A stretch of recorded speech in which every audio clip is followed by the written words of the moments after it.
Сьогодні моя розповідь буде про знаменитий, нереально смачний пляцок «Королівська вишня». Він переконливо входить в топ пляцків, які господині печуть на замовлення. І сьогодні допоможе мені приготувати цей шедевр продукція від доктор Откер. Тому до роботи. Розпочнемо з макового прошарку. Візьміть 200 грамів маку. Це сухий мелений мак. Він продається у готовому вигляді. Якщо у вас такий не знайти, то звичайний сухий цілий мак можна порціями змолоти на кавовому млинку чи у блендері. Отже, всипте мак у кастрюльку. Долийте до нього 350 мл води кімнатної температури. Помішуючи на середньому вогні, доведіть до кипіння і проваріть приблизно 5-7 хвилин. Тут важливо, щоб мак увібрав у себе усю рідину, а яку не вбере, ту потрібно повністю випарувати. Подивіться, якщо розсунути мак і глянути на дно кастрюльки, рідини немає зовсім. Охолодіть макову масу до кімнатної температури. Тим часом приготуйте суху суміш. Сполучіть 30 грамів борошна і пів чайної ложки розпушувача. Перемішайте суміш, стараючись, щоб розпушувач рівномірно розійшовся у борошні. Докладіть до охолодженого маку 2 жовтки, підготовлену суху суміш і ретельно перемішайте. 2 білки помістіть у чашу блендера і починайте збивати. Як тільки білкова маса зіб'ється до стану пивної піни, порціями у 3-4 прийоми всипте 50 грамів цукру. Далі збільшіть швидкість і збивайте, поки цукор не розчиниться, а білкова маса не стане стійкою та пишною. Порціями у декілька прийомів вмішайте білки у макову масу. Робіть це лопаткою, а не міксером, стараючись максимально зберегти повітряність маси. Далі для роботи нам потрібна буде форма розміром 18 на 28 см. Застеліть її дно якісним пергаментом. Тут важливою є висота бортиків. Вона має бути не менше 5-6 см. Якщо є потреба, наростіть бортики смужками пергаменту. Вилийте усю макову масу у форму і ніжно розрівняйте лопаткою, щоб товщина цього шару була більш-менш усюди однаковою. Далі швидко беремося до приготування білкового прошарку.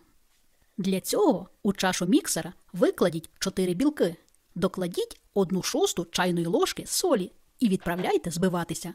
Як тільки білки зіб'ються до стану пивної піни, поступово по столовій ложці починайте всипати 140 грамів дрібного цукру. А далі підвищіть швидкість міксера і збивайте ще приблизно 5 хвилин, чи до стану, поки увесь цукор розчиниться, а пінні дзьобики стануть стійкими. Докладіть 25 грамів картопляного крохмалю і коротко перемішайте на найнижчих обертах міксера лише до повного об'єднання. Після цього білкова маса стане ще тугішою і стабільнішою. Розділіть білкову масу на 2 рівні частини. Лопаткою невеликими кубками рівномірно розкладіть 1 частину піни на макову масу. Ніжно розрівняйте її ложкою, стараючись, щоб 2 маси не змішувались між собою. Згори на піну розкладіть 200 грам вишень у власному соці, але без соку. Старайтесь, щоб вишні усюди були розкладені рівномірно, бо це вплине і на смак, і на красивий розріз. На вишні викладіть другу частину білкової піни і гарно розподіліть, стараючись, щоб усі вишні були повністю накриті піною. Розрівняйте верх цього шару. І далі, не гаючись, готуйте горіховий прошарок. Для цього у чашу викладіть 3 білки і теж відправляйте їх збиватись. Як тільки піна стане пивною, порціями докладіть 65 грамів цукру. Після того, як цукор розчиниться, а піна стане стійкою, по одному на найнижчих обертах міксера введіть 3 жовтки. Додавайте наступний жовток лише після того, як вмішається попередній. Маса має вийти дуже ніжною і при цьому дуже пухкою. До 65 грамів просіяного борошна всипте 3/4 чайної ложки розпушувача доктор Откер і усе ретельно перемішайте. Всипте підготовлену суху суміш у яєчню і ніжно перемішайте лопаткою до однорідності. Слідкуйте, щоб не залишилося непромішаний грудочок, але при цьому, щоб і не порушилась повітряність тіста. Ніжно вмішайте 140 грамів посічених волоських горіхів.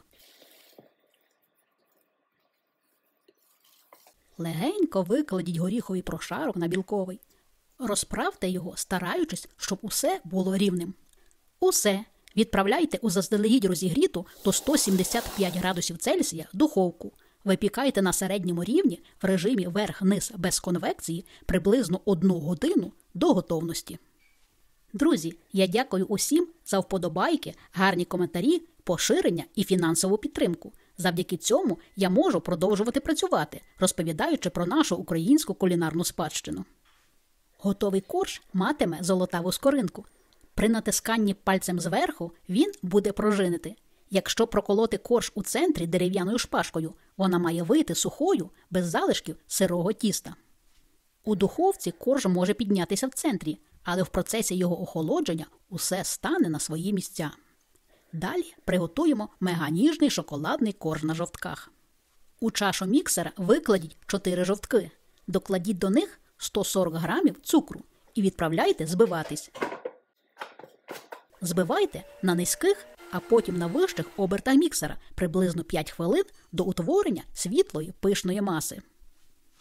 Влийте 160 грамів розтопленого масла, чи в більш економному варіанті маргарину, 1 столову ложку оцту, 100 грамів сметани, у мене вона жирністю 20%, і перемішайте усе на низьких обертах лише до однорідності. Підготуйте суху суміш. Сполучіть 165 грамів борошна, 3/4 чайної ложки соди і 33 грами какао. Мене дуже часто запитують, що я маю на увазі, зазначаючи у своїх рецептах взяти якісне какао. Я часто використовую у випічці темне какао від Dr. Oetker, бо воно має чудову якість, яку відразу видно навіть неозброєним оком. У нього темний насичений колір, просто чудовий неповторний аромат і дрібнесенький помел. А ще вміст какао масла аж 22%. Завдяки усьому цьому коржі набудуть чудовий колір та аромат, що суттєво вплине на смак усього пляцка. Отже, ретельно просійте суміш і перемішайте до однорідності. За один раз всипте її у яєчну масу і перемішайте на найнижчих обертах міксера лише до однорідності. Тісто виходить дуже ніжним і злегка текучим. Має насичений шоколадний колір та аромат. Нам буде потрібна форма розміром 36 на 28 см. Застеліть її дно якісним пергаментом. Я люблю прикріпляти пергамент до дна краплинками жиру для того, щоб він не рухався у процесі роботи. Перекладіть тісто у форму. Розрівняйте, намагаючись зробити так, щоб товщина шару по усій площі була максимально рівною. Від цього буде залежати краса розрізу кожного шматочка. Усе. Відправляйте форму у заздалегідь розігріту до 180 градусів Цельсія духовку. Випікайте на середньому рівні в режимі верх-низ без конвекції приблизно 20 хвилин до готовності. Про готовність коржа вам підкаже насичений шоколадний аромат, який почне активно поширюватися по усім кімнатам. Корж готовий, коли при натисканні зверху пальцем він пружинить, а дерев'яна шпажка, якою прокололи корж у центрі, виходить сухою і чистою. Повністю охолодіть корж і, скориставшись гострим ножем та довгою лінійкою, розріжте його на 2 частини, кожна розміром 18 на 28 см. Подивіться, який чудовий розріз. Завдяки якісному розпушувачу та какао корж вийшов пухким, ніжним, з насиченим кольором і чудовим ароматом. Приготуємо вишневий крем. Для цього нам потрібно буде 500 мл рідини. Візьміть увесь сироп, який залишився від пів-літри вишень у власному соці, і долийте до нього води до кількості 500 мл. Для приготування заварних кремів я люблю користуватися кукурудзяним крохмалем, адже у готовому кремі він не відчувається, на відміну від картопляного. І тут нам знову приходить на допомогу крохмаль від фірми Dr. Oetker. Це високоякісний продукт, який мене ще жодного разу не підвів, і крем завжди загусав так, як мені було потрібно. Отже, всипте до рідини 600 грамів крохмалю і ретельно перемішайте вінчиком, щоб не залишилося непромішаних грудочок.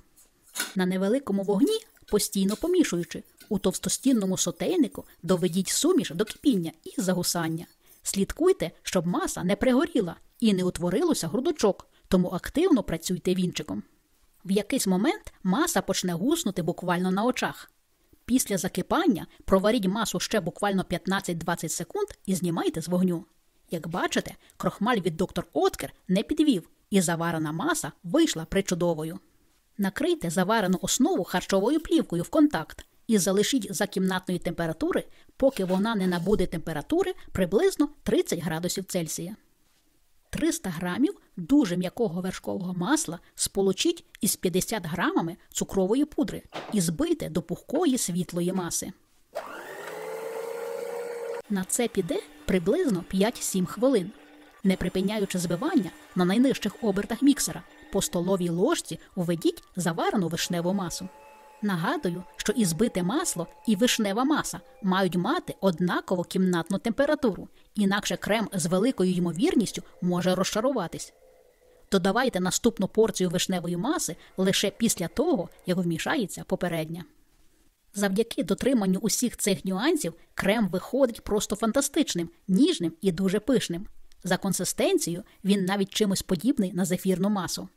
Відділіть 3 столові ложки крему для оформлення верху, а решту розділіть на 2 рівні частини. Починаємо складати пляцок. У форму з бортиками викладіть 1 шоколадний корж низом вгору. Так корж краще поєднається з кремом. На корж викладіть половину крему і розрівняйте його. Старайтесь, щоб товщина крему усюди була однаковою. На крем викладіть 3-шаровий корж маком вгору. Злегка притисніть його згори долонею для того, щоб він гарно поєднався з кремом. На корж викладіть другу частину крему і теж гарно розрівняйте. На крем другий шоколадний корж низом до крему. Змастіть верхній корж відкладеним кремом. Цей шар крему має бути мінімальним. Посипте згори крихтами із печива чи посіченими горіхами. Накрийте рамку харчовою плівкою і відправляйте усе в холодильник мінімум на 8-12 годин. А ось і наш красень. Вага пляцка майже 3 кілограми, висота 8 сантиметрів. Я уже не можу витерпіти, щоб показати, яка краса і смакота у нас вийшла. 2 меганіжні шоколадні коржі, 2 прошарки легкого, як хмаринка вишневого крему і небанальний потрійний корж із маком, горіхами та вишнями. Це дуже смачно і дуже красиво. Пляцок дуже легко можна нарізати на 24 порційні шматки, адже пляцок чудово нарізається як на смужки, так і на невеликі шматочки. Шматки гарно тримають форму. І кожен шматочок – це як витвір мистецтва. Ну, чи я не права? Готуйте і смакуйте, бо ми того варті.